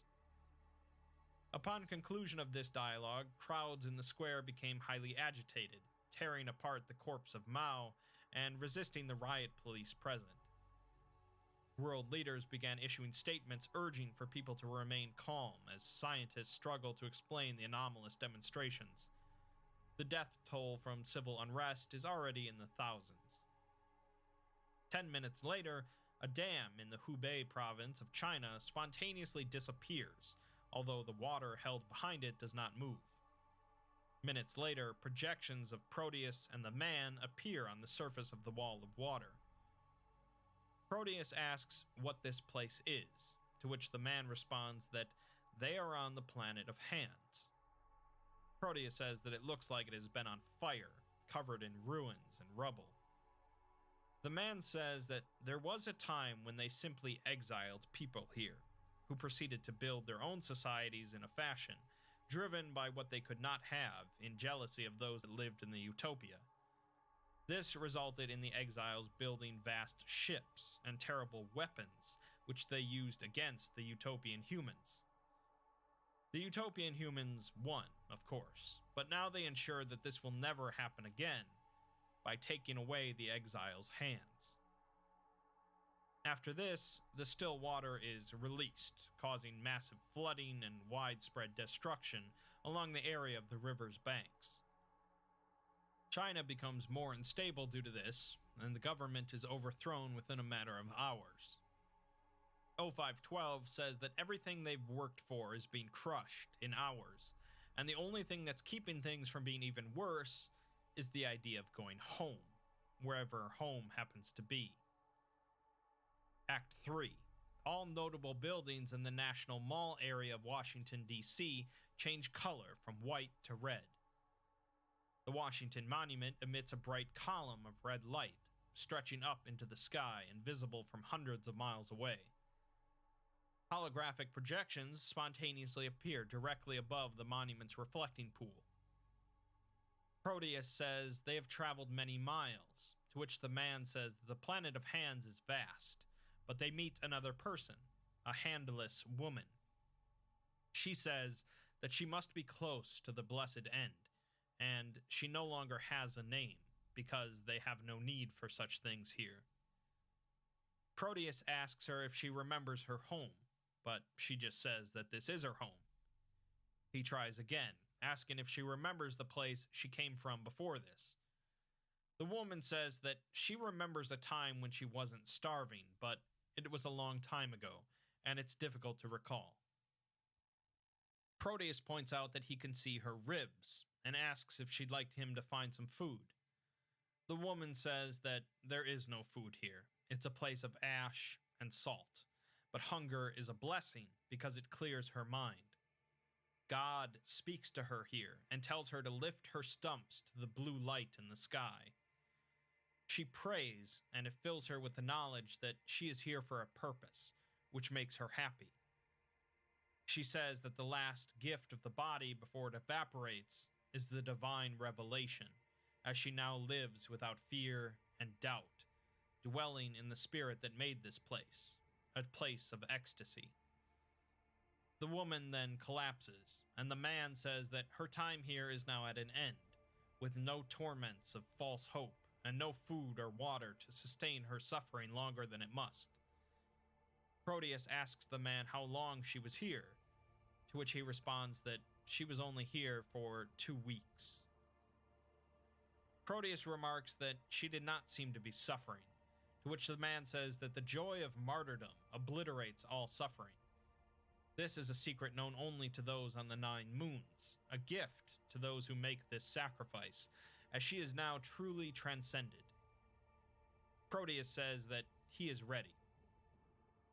50,000 people had gathered around the Washington Monument to witness this, with law enforcement personnel busy to contain scenes of civil unrest. A large doorway appears in the center of the Washington Monument, with only a faint green light visible. The projections continue speaking. The man appears holding a ceremonial blade and a torch, telling Proteus to present his hands, and referring to him as Father of Humanity.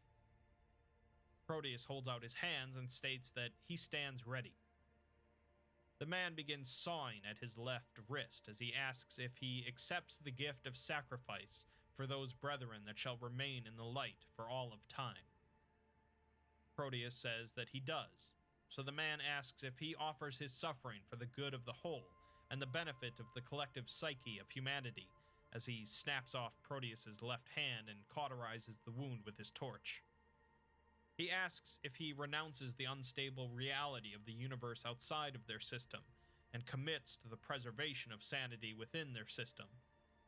Proteus says that he does, and then screams. The man says that with the left hand, Proteus accepts his duty, and with the right, their duty to him, and proceeds to slice it cleanly off in one motion. Proteus thanks the man as he continues, saying that the living shall keep a society of perfect harmony, justice, and beauty, transforming their suffering into the most divine purpose imaginable. He cauterizes the right stump, as Proteus says that he's honored beyond measure, and screams again. The man finishes by saying that in this holy pact, they shall know love without measure or end, and tells him to complete his journey, to which Proteus says that he accepts his duty. The projection depicting Proteus proceeds to enter the doorway in the Washington Monument, and the doorway begins to slowly close. Several spectators nearby rush into the doorway, followed by increasing numbers of onlookers. In the end, an estimated 3,000 bystanders entered before the door closed, with none of them having been seen since. 0512 says that 13 asked them if what they worked to preserve was ever natural. 12 thought this to be a stupid question, as it doesn't matter. What they created and preserved here was better than what waits for them. People have managed to cause more of these doorways to appear across the world, and they're fleeing into them. The Foundation has no control over the world, with anomalies freely roaming the planet and humanity fully aware of it. 12 says it's hard to blame them for going through the doors, as it's better to be a refugee than a corpse, or worse. As for 12, though, they will not be going through the door and ending their life as cattle. They tell 051 that it was a pleasure to serve. If the play is to be believed, most of the people exiled from the utopia to suffer and die within a couple weeks are perfectly willing to do so, for the good of the few. Even those with doubts will change their minds eventually. The planet of hands is named such due to its population having their hands removed upon arrival, in order to prevent them from building up a civilization of their own and challenging the utopia again. Presumably, the other moons, the planets of eyes and skin, have similar measures in place. One has to wonder how many people they're exiling on a regular basis, as it seems that they have no interest in prolonged suffering, but rather short and powerful suffering. There's one final document, titled Jackie and Aurelio. This one is structured more akin to a traditional tale. The story seems to take place in an abandoned city in Argentina, and is narrated initially by Jackie. She complains about how fast Aurelio drives on his motorcycle, who doesn't care if he lives or dies. He's been spending a lot of time with new members of an MTF known as the Barqueros, and they've been bringing trucks, equipment, and tools into the tower, SCP-2303. 2303 is an abandoned high-rise building that operates as a focal point for concepts and ideas that are not fully realized and never implemented by their originators. These unfinished concepts, including things such as proposed artworks, political systems, and scientific theorems, are then communicated to observers in the vicinity of the tower. These concepts can be observed through radios or televisions, or for more complicated things, through auto-hypnosis, meditation techniques, and activities similar to automatic writing. The MTF in charge of the tower, the Barqueros, are there to make sure that none of these ideas are ever realized, as the tower isn't home to just any unfinished ideas, but specifically ideas that are much better off not being carried out. Notably, on the top floor seems to be the script for The Man at the Threshold, which apparently caused a lot of MTF deaths when it was discovered.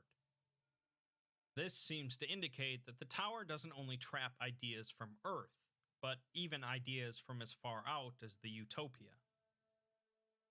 Aurelio slides to a stop in front of a market, to the amusement of the two elderly individuals, Maximo and Ernesto, sitting there. He goes inside to buy a six-pack of beer and steps back outside, throwing one each to Maximo and Ernesto. Jackie says that they start drinking without any questions, and remarks that you question everything when you're dead. Jackie says that Aurelio really shouldn't have gone poking around in that tower, and comments on the current state of the world. Aurelio gets back on his motorcycle and heads toward the tower. She wonders what will happen when the rest of us pass to the other side of the river, when no one is left, and every one of us is alone forever. Aurelio stops his bike in front of his house and enters, drinking his third bottle of beer. The windows are all boarded up, leaving it pitch black inside, with him not able to even see his hands. He speaks aloud, saying that this is just really bad procrastination, and he knows that Jacinta is not there. He says that you're supposed to conclude your affairs when you do stuff like this, so he continues. He sent off the new members of the MTF, telling them to end it in whatever way they saw fit. The older ones knew what Aurelio was planning, though, and Jackie remarks that one of them would have done it if he hadn't thought of it first. Aurelio says that he has to do this, and he's scared, not of death, but of the top floor and what it's going to try to convince him to do. Jackie says that she wishes he could hear her, that she wasn't behind eternities of space and time and void. Aurelio continues to speak to his memory of Jackie and apologizes, saying that he's sorry she wasn't here to see the end of the spiral, and that he made it out and not her. It seems that whatever happened on the top floor of the tower with the man at the threshold left Jackie as an incorporeal entity, although Aurelio and a handful of others made it out. Aurelio leaves the building and begins walking towards the tower. Upon arrival, he unlocks the chains to the main entrance and steps inside, followed by Jackie. She says that you don't need any technology to hear the unfinished ideas when you're like she is, though they aren't actually speaking to her, as they want to be completed, and she can't complete anything. Aurelio steps into the elevator and proceeds to the top floor. Jackie remarks that this place is a monument to the first man, who saw the leaping flames of the bonfire and wondered what it must be like to throw himself in. They arrive at the top, and Jackie expects to see the man they did last time, who told them of their inferiority and of the greatness of his apex predator world. Instead, they see a woman wearing flowing purple robes with alabaster skin, who is looking back at Aurelio. Jackie says that the woman has a gaze like a refrigerated hospital basement, with hateful sterility and frigid contempt. Aurelio realizes that this woman was from the play, Monashir, who had the title of Lady of the Tower. Aurelio blinks and the woman is suddenly 10 meters closer to them, with Jackie given the impression that they are not important enough for her to dignify by changing her impassive expression. Aurelio taunts her, saying that she was a minor character in the play. Maybe she's not saying anything now because she's forgotten her lines. Jackie can tell, however, that he's afraid, and he blinks again, with the woman now standing right behind him. She half expects the woman to kill him, but she's instead looking over his shoulder at a scene. The scene in front of them is of the MTF from when they first came to the top floor, with Jackie herself arguing that they need to leave, and a younger Aurelio arguing that this is the culmination of their exploration. The current Jackie says that she remembers this, as they let themselves be seduced by the tower, and they gain nothing from knowing what's here. The scene changes from what actually happened, as the MTF stops speaking and simply stand there waiting.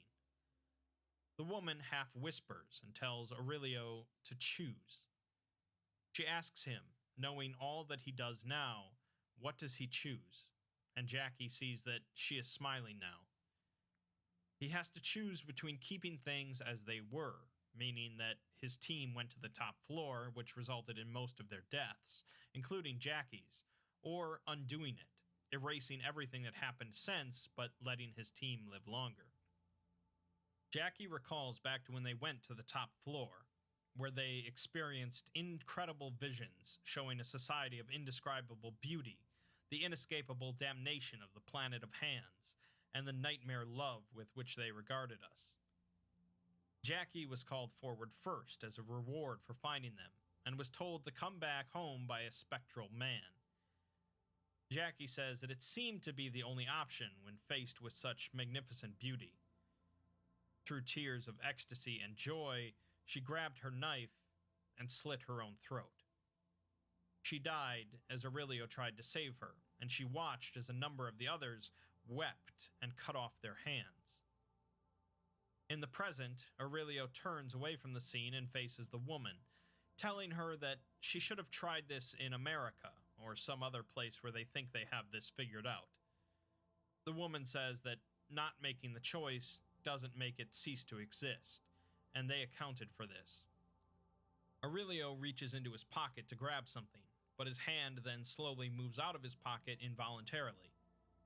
Moments later, a detonator floats out of his pocket towards the woman, who takes it into her hand and crushes it. She sneers at Aurelio and asks who is more god, the vacant cow who squeezes out more life into its putrid field, or the overseer who tends to the survival of that cow. She says that surely Aurelio is not so stupid to think that they wouldn't notice the MTF attaching the explosives to the tower. She says that his actions have been meaningless and petty. Her attitude is in sharp contrast to what the utopian humans want us to believe they're like. Rather than filled with love and honor for those that suffer for them, she is smug and thinks of us as cattle, which is likely how they all feel. She raises her hand and Aurelio rises into the air, although he has a calm look on his face. Through a great deal of effort, he speaks and says that they went through a lot of effort to thwart a meaningless gesture, asking her what it means that she is in the tower with them. He continues, asking if the utopian humans were surprised to find something of their civilization here, meaning the man at the threshold, and asks why they would hide and protect it. Specifically, why would she be here to protect it? This angers Monashir, who telekinetically slams him into the floor, but Aurelio just laughs. He says that she's been right here with us, trying to figure out why she's been stuck in this tower, scratching and clawing at her coffin lid. This tower is important to the utopian humans for whatever reason, and this woman, Monashir, who in the play was told to remain, found herself inside of it for reasons she doesn't understand. She throws Aurelio across the room in a rage, leaving him near dead, but still alive to taunt her. He says that she thinks that saving this tower from his explosives will solve the one problem she can't figure out, but in reality, she belongs here with us, and she'll never know why. She thought that she would join the utopian society, but instead she's been exiled here to this tower, and she'll never understand why. With his final words, Aurelio says that the utopian humans forsake death, but death's wisdom is lost to them. They push madness away, but that leaves them defenseless. They've blinded themselves, but they'll die anyways. The woman then strikes Aurelio with her fists, killing him. In the ruins of his shirt, however, there is a glint of exposed metal showing from a freshly sutured wound. This is a dead man's switch, a detonator connected to his heart, designed to trigger if it stops beating. The tower explodes in a massive burst of fire, killing the woman and harming the utopian humans in an unknown way. Jackie joins with Aurelio as they hover in the sky over a world giving way to whatever the next may be. That's it. An explosive ending, quite literally, but one lacking an ultimate conclusion. In some ways, SCP-001 are the victors, successfully persuading or forcing much of the population of Earth to return to the planet of Hands to suffer and die for their utopia. In other ways, though, as Aurelio pointed out, SCP-001 are doomed. Despite all of their advancements and talk of perfect understanding, they've blinded themselves to what it means to be human, and the importance of things such as fear, uncertainty, and death. Their civilization is ultimately untenable due to the simple fact that they are not super advanced aliens, but are still humans. Unfortunately, that really means this isn't much of a victory for anyone, aside from a number of anomalies that are now free to do as they please. It's a rather bleak ending for a lengthy SCP-001 proposal, but the killing of Monashir does send a message to the utopian humans that humans can never be completely controlled, and madness and death are a core part of our existence. In the end, you're not a group of transcended aliens. You're just a bunch of evil humans.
SCP 1762 Where the Dragons Went.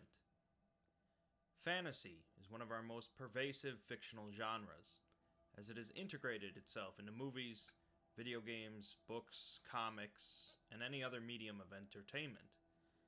For thousands of years, people have enjoyed telling tales of fantastical worlds and mythical creatures, entertaining and amusing one another with things beyond our own existence.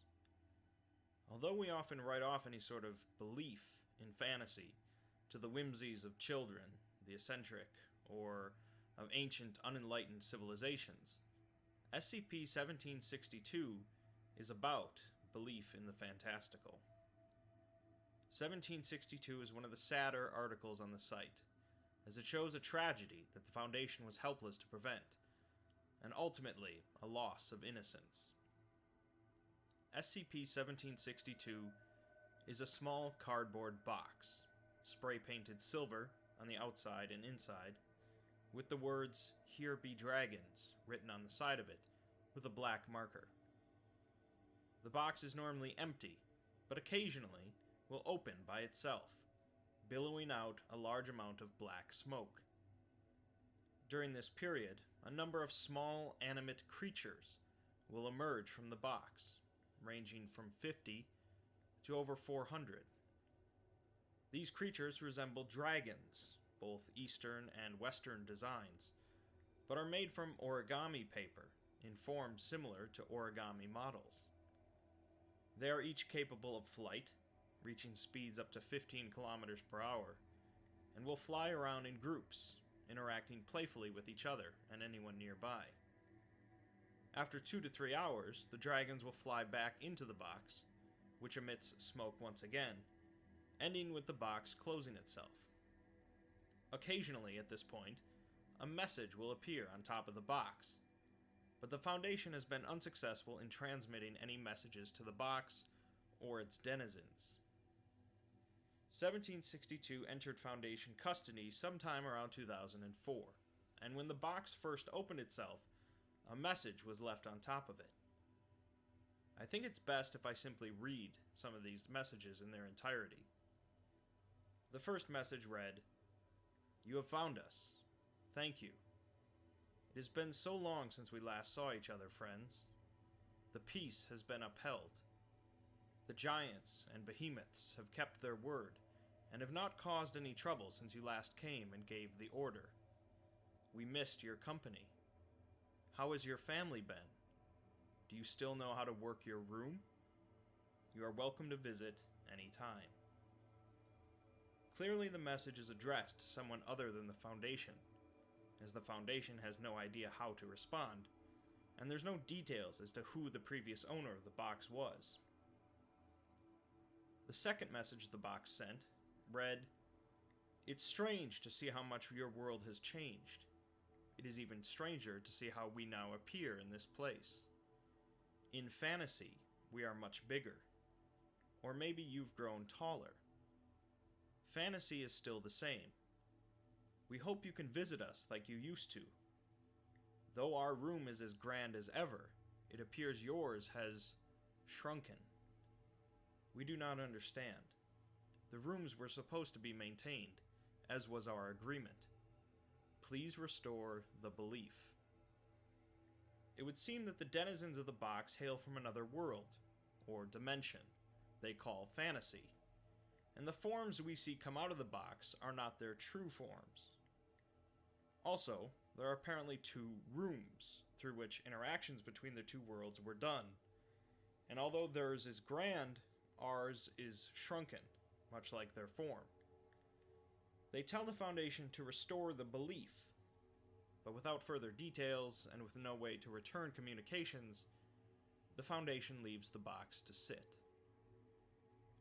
Sometime later, the box opens, but only 20 creatures come out, and do not fly around. The message on the box read, "Friends, we apologize for our few numbers. We have had to remain in fantasy for quite some time. The others are growing impatient. We are trying to keep the peace, but please, for all of our happiness, repair the room quickly. We know you are trying. Your family is the most imaginative of us all." At this point, we're left with far more questions than answers, such as who are the others, what is the room, and what exactly do they mean by our family? Unfortunately, things get worse from here. Some more time passes, until the box opens and only 10 creatures come out, along with 3 balls of yellow, crumpled construction paper.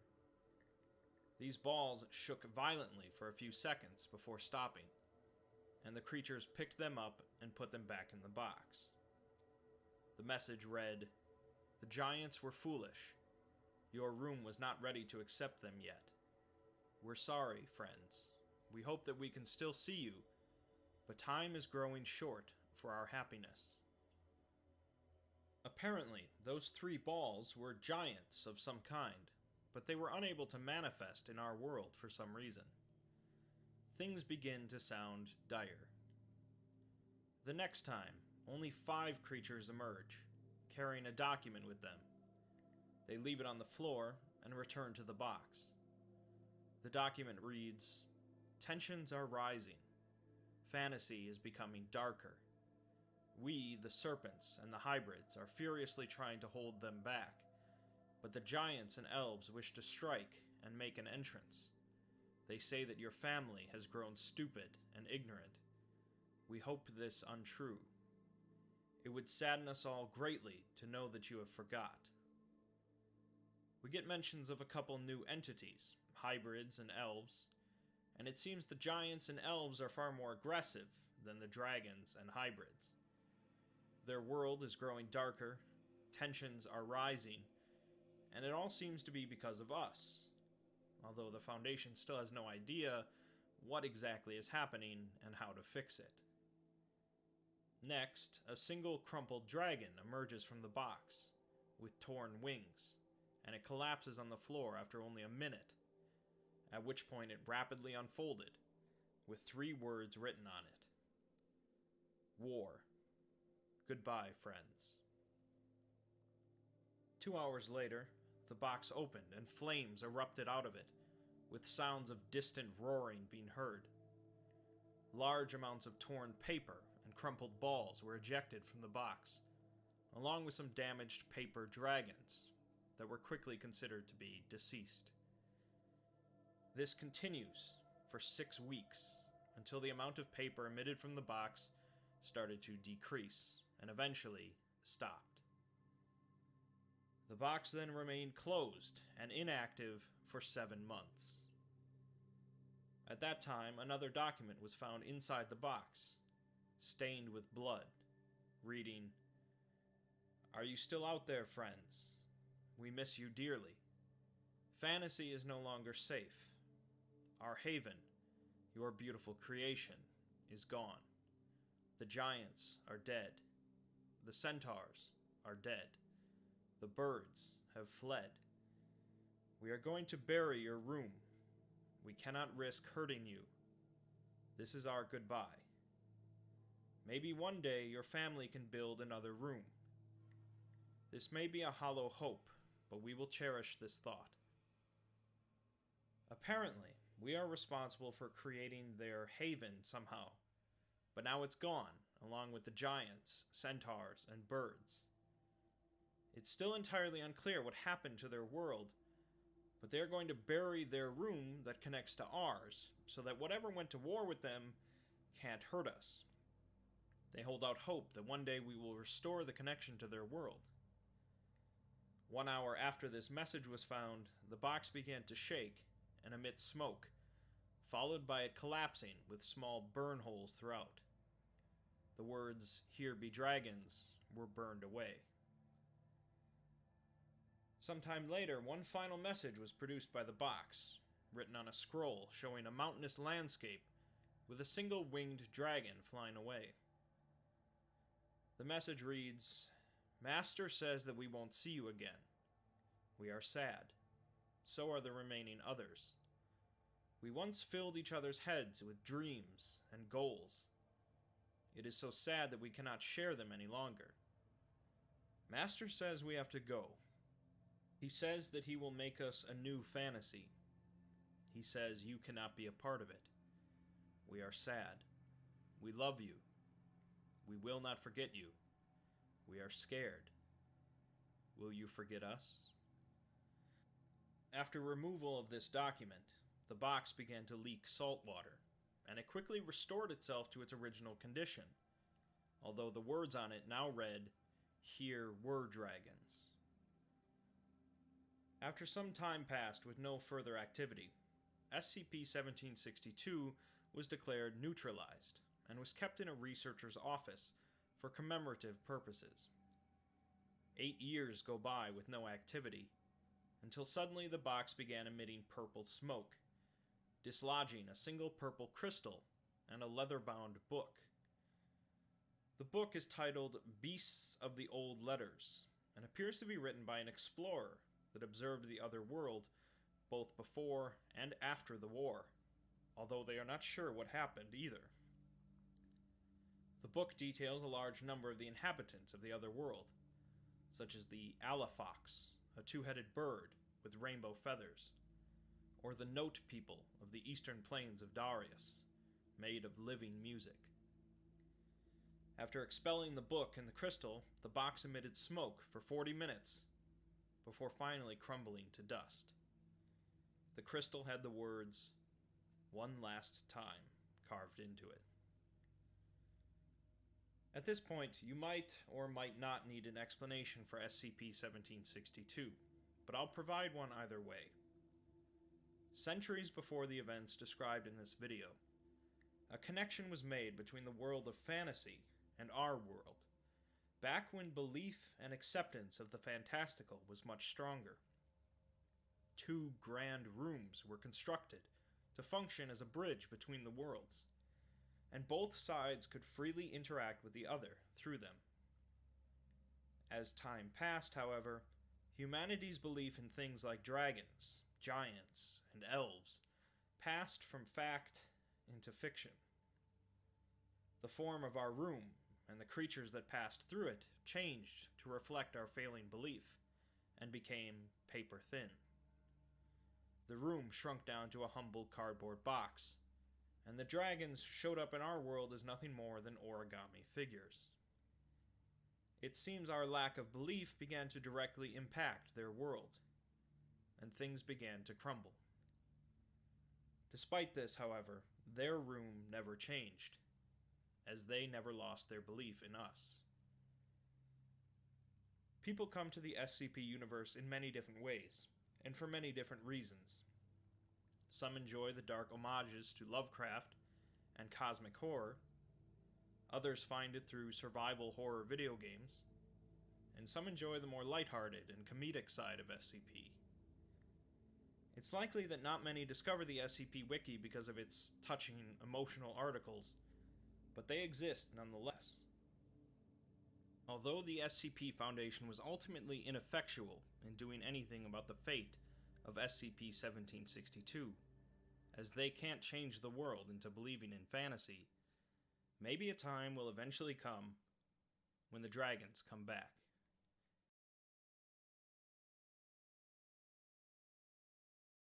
Alright, I'm gonna end it here. Again, this stream kind of just went on a little bit longer than I wanted it to, but that's okay. I don't know what I'm gonna do for next stream, to be honest, because like I feel like I'm starting to get a little bit bored of doing like all this pixel art texture painting stuff, so I might just do music for the next stream, which most likely will be tomorrow, but I don't know. I guess I've been doing this Blender stuff like all weekend, and now like 3 days into the week, so that's already like 6 days worth of just playing around with this stuff. So I think I need a break from it, and I don't know.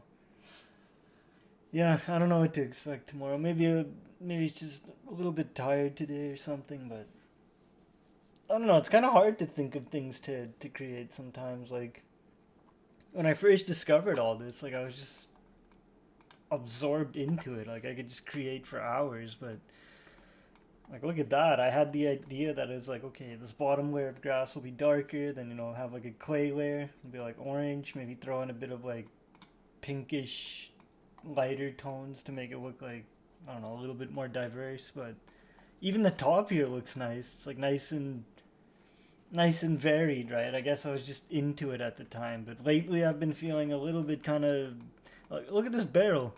I even took the time to make it look like it had like water in it, but now it's just like, I don't know, I just find myself kind of just starting something and then abandoning it, and then starting another thing and abandoning that. So we'll see what happens tomorrow. I might just do a music stream, because I feel like, I don't know, you saw at the beginning of the stream, or maybe you didn't, but I was just tweaking a track to play over it while I did my things, like my setup, but I ended up just wanting to make music. So I personally think I should have just kept making music for this stream, but yeah, it's enough rambling from me. I left resources in this little chat, so if you want to learn how to texture paint, there's that guy's tutorial. If you want to learn how to do this pixel art stuff, there's a complicated tutorial for that.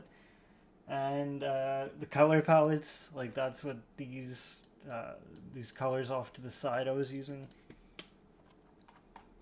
So these color palettes are on that website, so it just helps you like unify kind of, like you don't have to think about what colors you want. You just, I don't know, it's a color palette. And the last thing I linked was the SCP stories that we've been listening to. So I don't know if it's allowed, but like honestly, my intention's not to like steal this guy's content. It's more like, I enjoy his narrations. I actually do like they help me kind of focus and just enjoy this a lot more. So I always try to link his channel or his playlist. I always try to give credit to him. So I don't know if he's listening to this, and if it's not allowed, then yeah, I'm sorry, and I'll probably continue to do it because these are great stories. But yeah, I'm gonna end it here. So like I always say, if you have any questions, feel free to ask me. I'll do my best to explain. Otherwise, I don't know. I got nothing else to say. I'm just gonna mute myself and then end this stream. So yeah, thanks for watching.